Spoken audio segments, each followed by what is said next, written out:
Alprazone nocturne.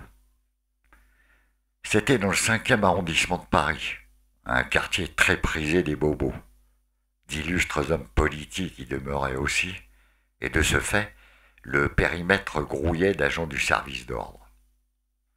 On glissait doucement dans le milieu de l'été, et le ciel orageux de la fin d'après-midi menaçait d'éclater et de déverser des seaux de flotte. J'habitais au 5e étage d'un immeuble haussmannien, sous les toits. Un petit 2 pièces séparé par un couloir, dans lequel se tenait une kitchenette d'un côté et une petite salle de bain de l'autre. J'avais invité Mathilde à prendre un verre. Elle rentrait de son voyage des Indes. On a commencé à boire de la vodka orange. À 19h, on était cuit. J'ai dit à Mathilde, et si on prenait un verre sur les toits? Elle a ouvert ses yeux à la manière d'un lémurien.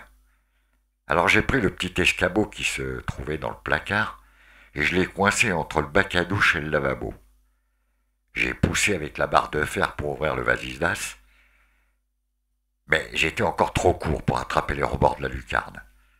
J'ai chopé 2 caisses en bois qui avaient contenu des grands crus et je les ai calés sous les pieds de l'escabeau. Une fois sur le toit, Mathilde m'a passé les bouteilles et les verres et je lui ai tendu le bras pour l'aider à se hisser jusqu'à moi. On dominait les hauteurs. La panoramique nous dévoilait le dôme doré des Invalides et dont le reflet crépusculaire sous le soleil qui tombait derrière dessinait alors des contours d'une auréole éclatante. On contemplait la vue, Mathilde et moi, entre deux anecdotes. On se marrait bien. Et puis j'ai eu cette idée saugrenue d'aller se balader un peu, histoire de voir jusqu'où on pouvait s'éloigner de la lucarne de ma salle de bain. On a marché. À certains passages des toitures, on était en équilibre pour enjamber d'autres fenêtres. Et puis un orage a pété. Le ciel s'est obscurci soudainement. La pluie s'est mise à dégringoler sévèrement. Ça glissait grave sur les ardoises. Je me suis retourné et Mathilde n'était plus derrière moi. J'ai pas eu le temps de me demander où elle était passée. J'étais trempé comme une serpillière et j'ai entendu gueuler « Ne bougez plus, police, revenez par ici, sans faire d'histoire !» J'ai tourné la tête à droite, à gauche, et j'ai vu finalement les flics sur le toit en face de moi. J'avais fait pratiquement le périmètre d'un rectangle. Le flic avait sorti son arme.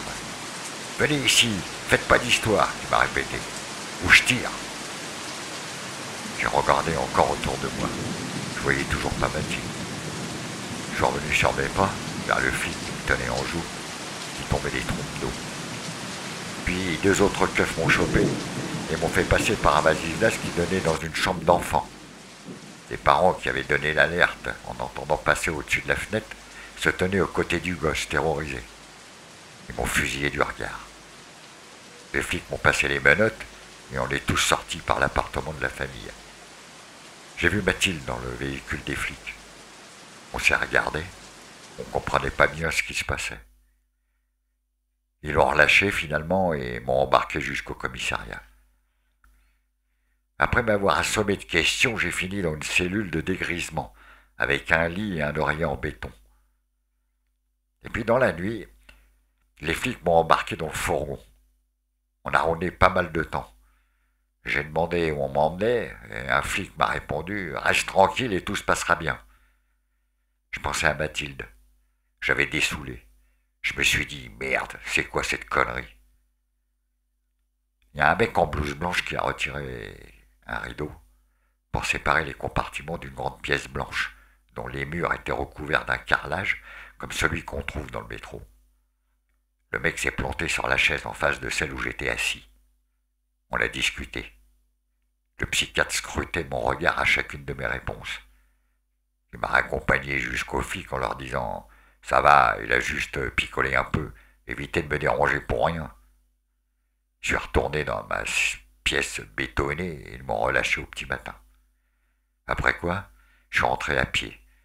Mes fringues étaient toutes humides et j'avais pas une thune pour prendre le métro forcément.